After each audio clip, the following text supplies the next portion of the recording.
নমস্কার বন্ধুরা, info Bengal news চ্যানেলে আপনাদের প্রত্যেককে স্বাগতম জানাই। সম্প্রতি বোম্বে হাইকোর্টের একটি কেস নিয়ে আমরা একটা খবর পেয়েছি। যেই খবর থেকে জানা যাচ্ছে যে বোম্বে হাইকোর্ট থেকে জানানো হয়েছে সম্প্রতি যে ইসরায়েল এবং প্যালেস্তাইনের যে যুদ্ধ বা বারে বারে ইসরায়েল থেকে প্যালেস্তাইনে যে হামলাগুলো করা হচ্ছিল তারই বিরুদ্ধে ভারতের যে অন্যতম রাজনৈতিক দল সিপিএম, সেই সিপিএম দলকে কিন্তু বা সে যে রাজনৈতিক দল সেই দলকে কিন্তু বোম্বে হাইকোর্ট থেকে একেবারে বলা যেতে পারে যে নাস্তানাবুদ করে ছাড়া হয়েছে।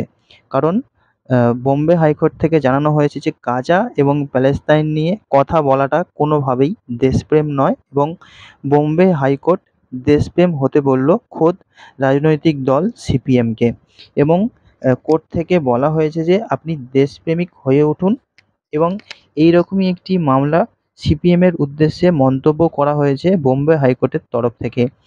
গাজা ভূখণ্ডে ইসরায়েলের বিরুদ্ধে গণহত্যার বিরুদ্ধে অভিযোগ তুলে মুম্বাইয়ের আজাদ ময়দানে প্রতিবাদ সভা করতে চেয়েছিল বাম প্রভাবিত সংগঠন all India piece and solidarity foundation, এবং মুম্বাই পুলিশ ওই সভা করার কোনো রকম অনুমতি দেয়নি এবং এর বিরুদ্ধে বোম্বে হাইকোর্টের দ্বারস্থ হয়েছিল সিপিএম।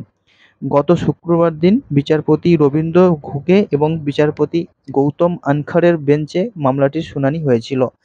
সিপিএমের হয়ে আদালতে সওয়াল করেছিলেন প্রবীণ আইনজীবী মিহির দেসাই।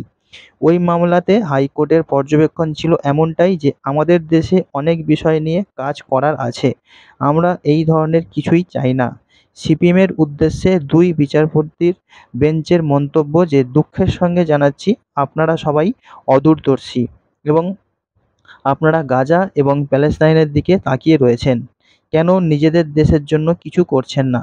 দেশপ্রেমিক হয়ে উঠুন এবং গাজা ও প্যালেস্তাইনের জন্য কথা বলা কিন্তু কোনোভাবেই দেশপ্রেম নয়। একই সঙ্গে সিপিএমের উদ্দেশ্যে উচ্চ আদালতের পর্যবেক্ষণ এমনটাই যে আমাদের দেশে অনেক বিষয় আছে, আপনারা এই দেশের শিক্ষিত একটি সংগঠন, আবর্জনা জমা হওয়া, দূষণ, নর্দমা পরিষ্কার, বন্যার মতো বিষয়ে কথা বলতে আপনারা অবশ্যই পারেন।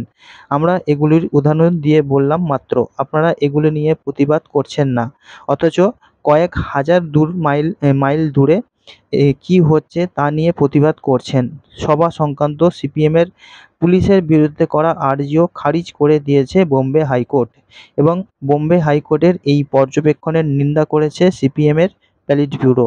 দলের তরফ থেকে একটি বিবৃতি দিয়ে বলা হয়েছে যে আদালতের পর্যবেক্ষণ অসাংবিধানিক, বিষয়টি রাষ্ট্রপুঞ্জ, আন্তর্জাতিক বিচার আদালত, মহাত্মা গান্ধীর প্যালেস্তাইন সংক্রান্ত অবস্থার বিরুদ্ধেও বলে কিন্তু দাবি করা হয়েছে।